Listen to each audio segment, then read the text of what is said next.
Puasa jadi ngantuk dan mager. Jangan-jangan bukan puasanya yang salah, tapi makannya yang salah. Yuk kita bahas bareng-bareng.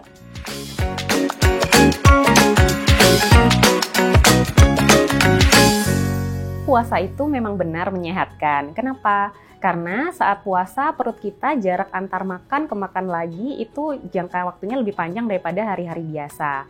Jadi usus mempunyai waktu yang lebih panjang untuk mengabsorpsi atau menyerap nutrisi yang kita konsumsi. Saat perut kosong juga sumber energi akan berubah. Jadi ketika sudah cadangan glukosa di darahnya habis, tubuh akan menggunakan glukosa di hati atau sumber energi dari lemak. Jadi hormon insulin akan menurun dan hormon glukagon akan meningkat. Nah, dengan sendirinya profil-profil lemak, gula darah itu juga akan membaik. Nah, saat puasa kebanyakan orang memang mengalami keluhan seperti pusing, nyeri kepala. Itu sebenarnya bukan puasanya yang salah, tapi pola makannya yang salah.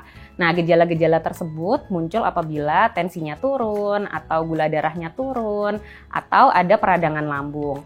Sebenarnya hal itu bisa dicegah, seperti dengan cara konsumsi makanan yang tidak berlebihan saat sahur atau berbuka puasa. Tetap konsumsi serat.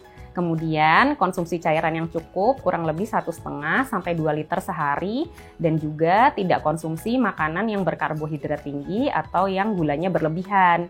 Karena jika kita konsumsi saat sahur makanan yang berkarbohidrat tinggi, hormon insulin itu akan meningkat. Ketika makanan yang kita konsumsi habis, insulinnya belum turun. Nah, insulin itu masih bekerja sehingga gula darahnya nanti akan turun. Itulah yang menyebabkan munculnya gejala-gejala yang dialami orang-orang yang berpuasa seperti mengantuk, mual, atau nyeri kepala. Sebenarnya dalam 8 jam pertama perut kita kosong, itu tubuh mengganti sumber energinya dari makanan yang kita cerna ke cadangan gula yang ada di hati atau lemak. Nah, itu apabila puasanya 8-12 jam. Tapi apabila puasanya berkepanjangan, kita masuk ke yang dinamakan starvasi atau kelaparan. Itu nanti akan berubah lagi sumber energinya. Yang digunakan adalah sumber energi dari protein. Jadi sebenarnya waktu puasa itu yang berbeda-beda sebenarnya di setiap belahan dunia 8-12 jam itu sudah pas.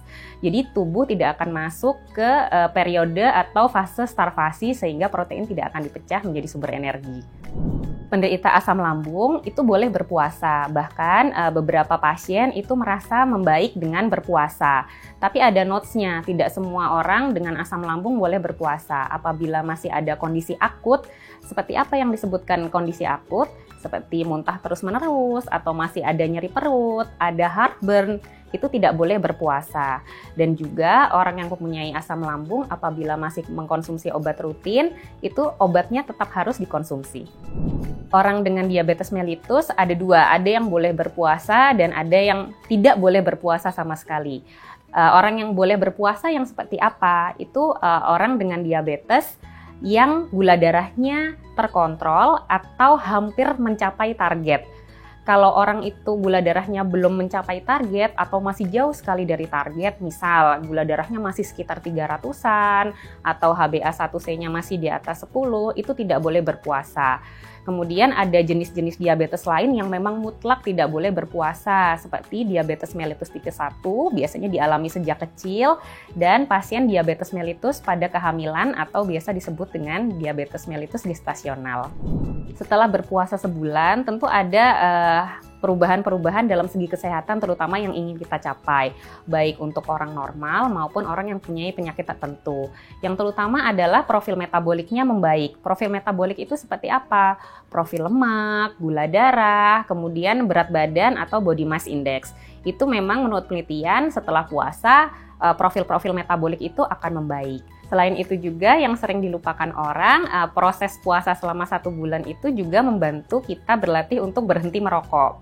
Nah, selain itu juga perubahan yang terjadi selama puasa Ramadan itu membantu kita untuk lebih berkonsentrasi dan stres itu juga berkurang sehingga kesehatan mental juga akan membaik.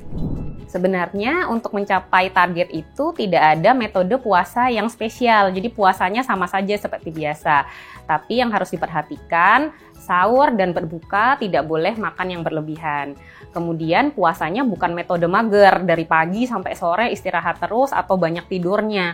Sebenarnya berolahraga saat puasa itu sangat dianjurkan dan bahkan membantu hormon-hormon di dalam tubuh kita untuk membuat profil metabolik kita menjadi lebih aktif, kita menjadi lebih mudah berkonsentrasi, dan juga kesehatan mental juga akan lebih membaik karena hormon-hormon seperti endorfin itu akan meningkat dan hormon stres seperti kortisol itu akan menurun.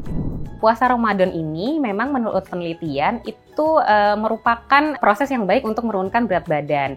Menurut penelitian pada orang-orang yang obesitas dan overweight memang terjadi perubahan berat badan yang signifikan pada awal dan dibandingkan dengan akhir puasa Ramadan.